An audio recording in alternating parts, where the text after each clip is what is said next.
사랑하고 축복합니다. 오늘 이 하루도 또 이번 한 주간도 우리 예수님의 이름으로 승리하는 믿음의 가족들이 되시기를 주님의 이름으로 축복합니다. 오늘은 우리의 연약함을 도우소서라는 제목으로 하나님 말씀 나누고자 합니다. 오늘 본문은 이사야 39장 1절에서 8절까지의 말씀입니다. 그때에 발라단의 아들 바벨론 왕 무로닥 발라단이 히스기야가 병들었다 나았다 함을 듣고 히스기야에게 글과 예물을 보낸지라. 히스기야가 사자들로 말미암아 기뻐하여 그들에게 보물창고 곧 은금과 향료와 보배로운 기름과 모든 무기고에 있는 것을 다 보여주었으니 히스기야가 궁중의 소유와 전 국내의 소유를 보이지 아니한 것이 없는지라. 이에 선지자 이사야가 히스기야 왕에게 나와 묻되 그 사람들이 무슨 말을 하였으며 어디서 왕에게 왔나이까 하니 히스기야가 이르되 그들이 원방 곧 바벨론에서 내게 왔나이다 하니라. 이사야가 이르되 그들이 왕의 궁전에서 무엇을 보았나이까 하니 히스기야가 대답하되 그들이 내 궁전에 있는 것을 다 보았나이다. 내 창고에 있는 것으로 보이지 아니한 보물이 하나도 없나이다 하니라. 이사야가 히스기야에게 이르되 왕은 만군의 여호와의 말씀을 들으소서. 보라, 날이 이르리니 내 집에 있는 모든 소유와 내 조상들이 오늘까지 쌓아둔 것이 모두 바벨론으로 옮긴 바 되고 남을 것이 없으리라. 여호와의 말이니라. 또 내게서 태어날 자손 중에서 몇이 사로잡혀 바벨론 왕궁의 환관이 되리라 하셨나이다 하니 히스기야가 이사야에게 이르되 당신이 이른바 여호와의 말씀이 좋소이다 하고 또 이르되 내 생전에는 평안과 경고함이 있으리로다 하니라. 아멘. 오늘은 이사야 36장에서 39장까지 이어진 이 히스기야의 왕에 대한 이야기의 이제 마지막 내용입니다. 그리고 또 오늘은 8월 마지막 날이기 때문에 이사야의 말씀으로 묵상하는 것은 오늘까지 마무리가 되고 내일 9월부터는 우리 창세기의 말씀으로 또 말씀을 묵상하게 됩니다. 이사야 36장의 말씀에 들어오면서 하나님이 히스기야 왕에게 어떤 은혜를 베푸셨는지를 우리는 계속해서 묵상해 오고 있습니다. 아수르가 공격하고자 했을 때 그는 겸손히 하나님 앞에 기도함으로 하나님이 친히 그 대적 아수르의 군사 18만 5천 명을 하루아침에 송장이 되게 하셨지요. 그리고 히스기야 왕은 그가 병에 걸려 얼마 살지 못할 것을 알게 되었을 때 또 하나님 앞에 간구함으로 그의 생명이 15년이나 더 연장되어서 살게 되었습니다. 어떻게 보면 이 히스기야 왕은 참 놀라운 하나님의 은혜를 입었고 그 어느 누구도 부인할 수 없는 기적과 같은 일들을 그가 경험하였습니다. 그가 직접 체험하였고 그가 직접 보았고 그가 직접 경험한 일들이었죠. 근데 오늘 본문은 이러한 은혜와 기적을 체험한 히스기야 왕이 해서는 안 될 아주 치명적인 죄를 하나님 앞에서 범하게 됩니다. 읽었던 말씀 1절 2절을 다시 보겠습니다.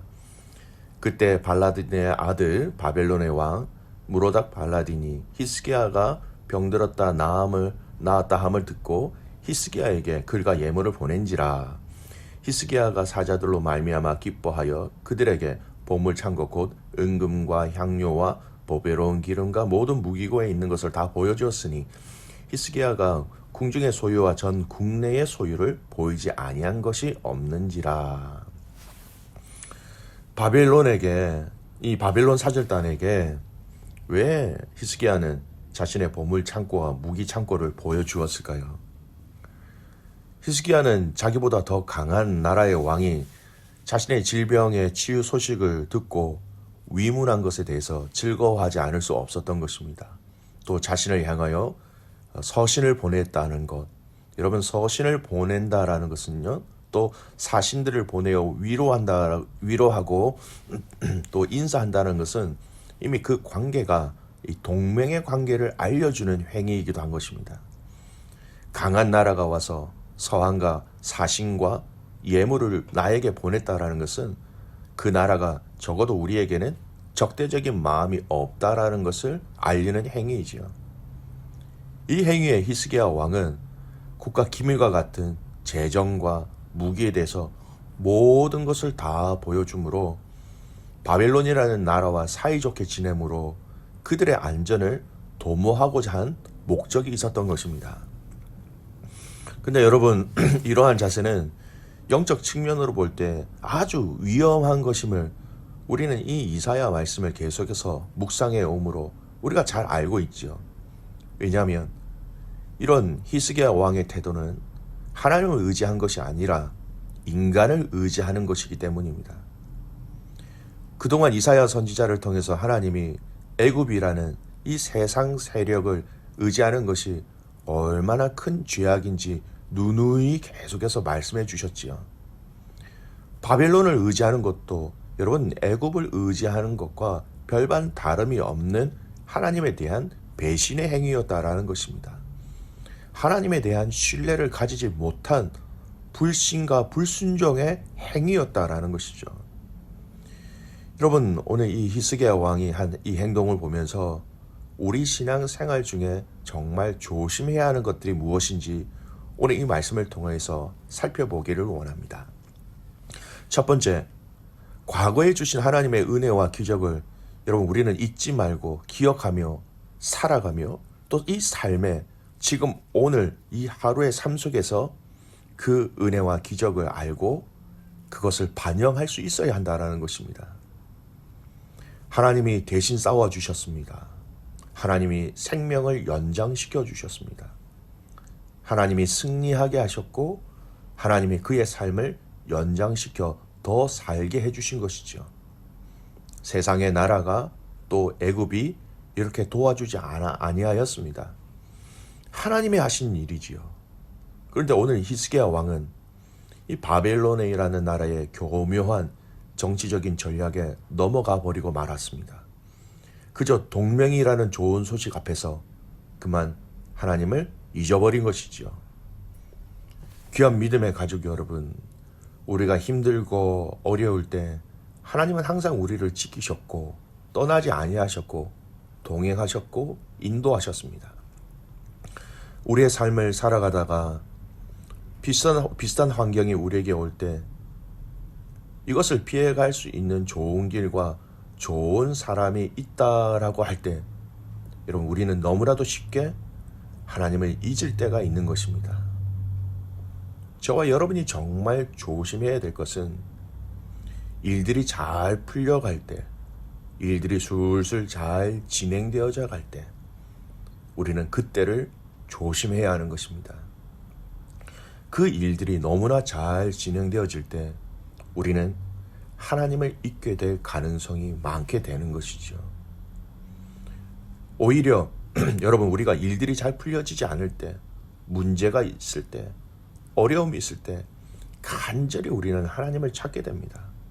하지만 일들이 너무 잘 풀려서 너무 잘 되어서 하나님에 대해서 그리고 하나님이 베푸신 그 과거의 은혜와 사랑을 우리는 너무나도 쉽게 잊어버리고 살게 되는 것이지요. 귀한 믿음의 가족 여러분, 잘 될 때 더욱더 하나님을 기억하시길 바랍니다. 일들이 너무나 잘 되어질 때 더욱더 하나님 앞에 엎드리시기를 바랍니다. 일이 형통하게 될 때 더욱더 하나님의 말씀과 선하심을, 그 하나님의 은혜와 사랑을 기억해내시기를 주님의 이름으로 축복합니다. 우리가 하나님의 은혜를 기억하지 못하는 거요, 그거 교만이지요. 하나님의 은혜를 생각해내지 못하는 것, 그것은 교만이라는 것입니다. 오늘 저와 여러분의 삶에 이미 우리에게 베풀어 주신 그 하나님의 은혜와 그 사랑과 그 긍휼하심과 그 도우심을 기억함으로 교만의 자리에 서지 아니하는 복된 믿음의 가족들 되시기를 주님의 이름으로 축복합니다. 두 번째, 이 히스기야 왕의 이 연약함을 좀 살펴보겠습니다. 연약함이라는 표현보다도 좀 아쉽다라는 것이죠. 이렇게 했어야 하는데 라는 아쉬운 부분입니다. 오늘 읽은 8절 말씀을 보십시오. 히스기야가 이사야에게 이르되 당신이 이른바 여호와의 말씀이 좋소이다 하고 또 이르되 내 생전에는 평안과 견고함이 있으리로다 하니라. 하나님이 이사야를 통해서 그의 잘못으로 인하여서 앞으로 그들이 당하게 될 바벨론 포로 생활을 먼저 예언하면서 말씀해 주셨을 때에 히스기야 왕이 무엇이라고 반응합니까?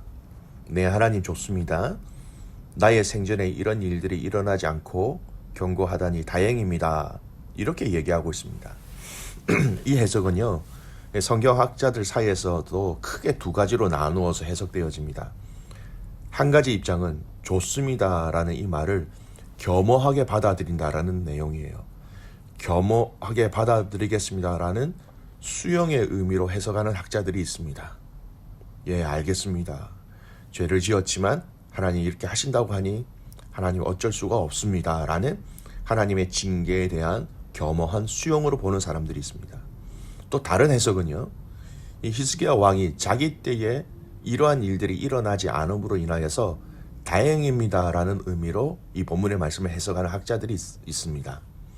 어쨌든 여러분, 이 두 가지 해석, 하나님의 심판에 대한 이 말씀을 겸허하게 받아들이든 또는 나의 때에 이런 일이 일어나지 않아서 참 다행입니다라는 좀 이기적인 어떤 그 의미든 간에 이 이야기를 들었을 때 적어도 그는 전능하신 하나님, 역사의 주인 되신 하나님, 생명의 주관자 되신 그 하나님께 자신의 이 죄악을 놓고 용서해 달라고 하는 그 회개의 모습을 찾아볼 수 없었다라는 것입니다.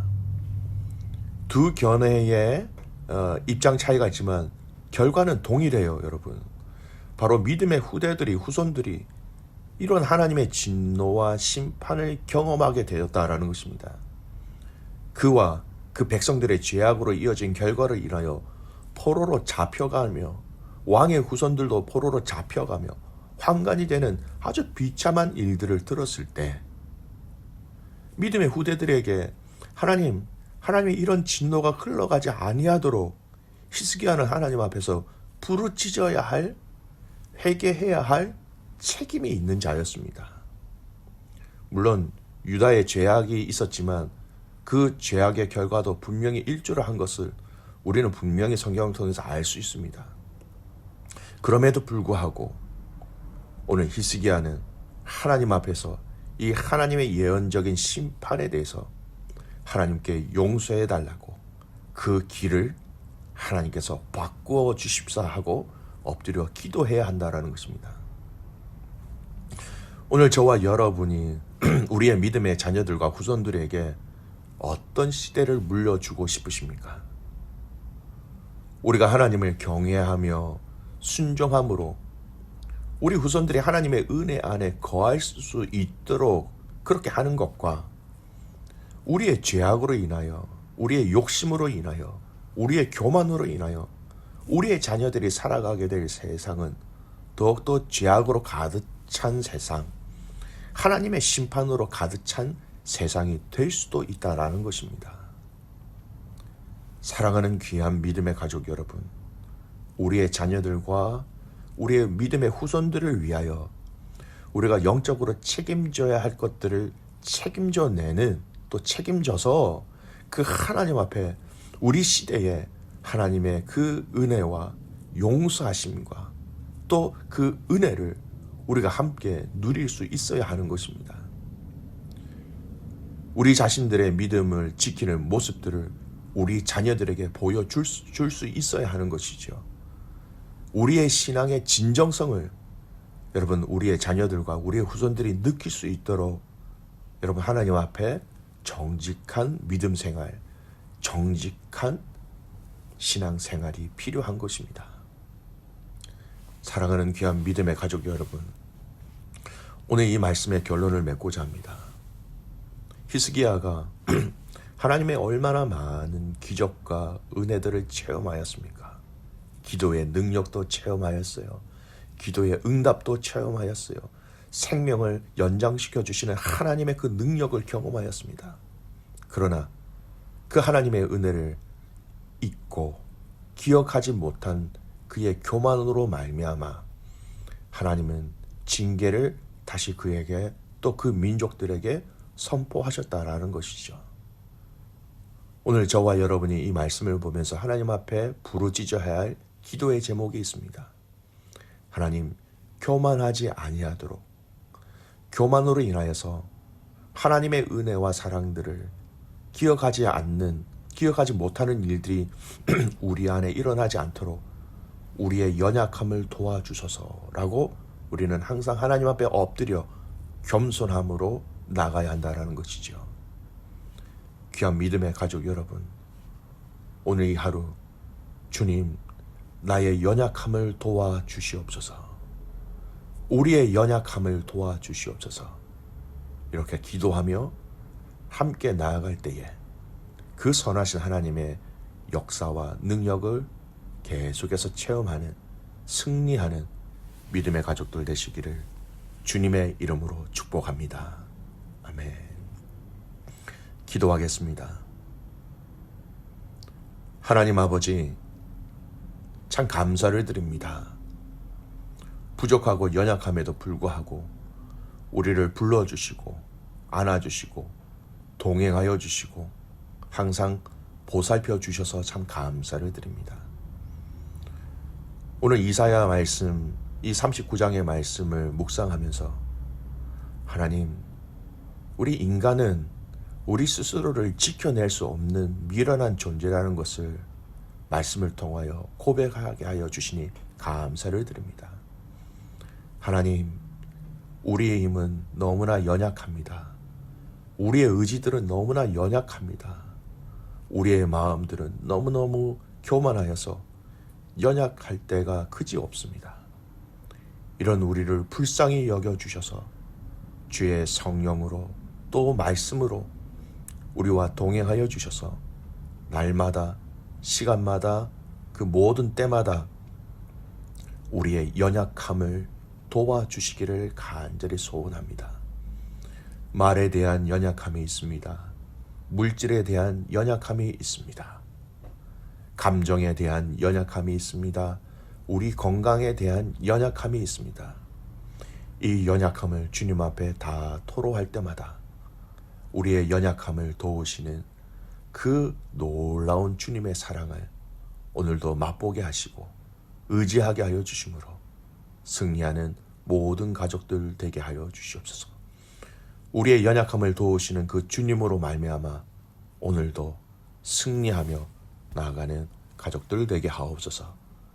그렇게 행하신 하나님을 신뢰하며 살아계시는 예수님의 이름으로 감사하며 기도드리옵나이다.